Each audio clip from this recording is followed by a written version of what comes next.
மகாபலிபுரத்தை விட பழமையான 1300 ஆண்டுகளை கடந்த ஒரு பல்லவர் காலத்து அதிசயம் செங்கல்பட்டு அருகே திருகழுக்குன்றம் மலையின் நடுப்பகுதியில் மறைந்து இருக்கிறது.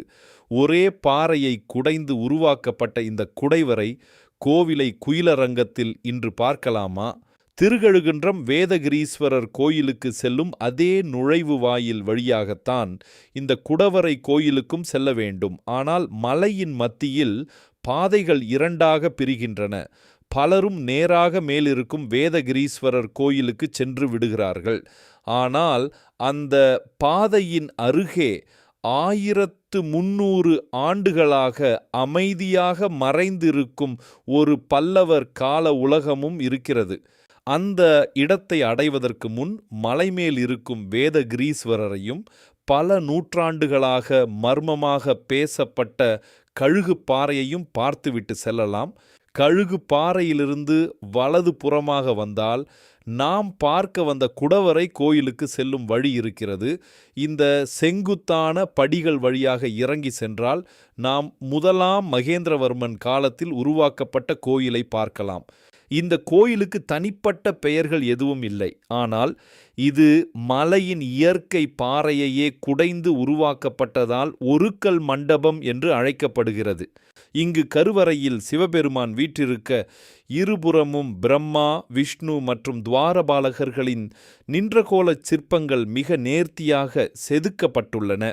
இதில் ஆச்சரியப்பட வைக்கும் ஒரு விஷயம் என்னவென்றால், மகாபலிபுரத்தில் இருக்கும் சில குடவரைகள் முழுமை அடையாமல் இருப்பது போல தோன்றும். ஆனால் அதற்கு முன்பே உருவாக்கப்பட்ட இந்த குடவரை மலையின் நடுவில் மறைந்திருந்தபடியே முழுமை பெற்ற கலைப்படைப்பாக நிற்கிறது. இந்த குடவரை பல நூற்றாண்டுகளுக்கு முன்பே வெளிநாட்டவர்களின் கவனத்தையும் ஈர்த்துள்ளது.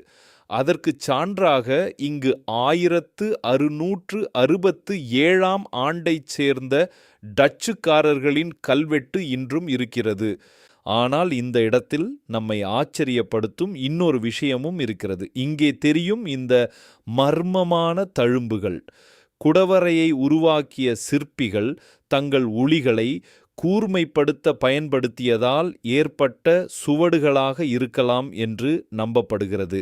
இதைத் தொடர்ந்து நாம் கீழே இறங்கும்போது இங்கு செதுக்கப்பட்டுள்ள இந்த சிற்பத்தை பாருங்கள்.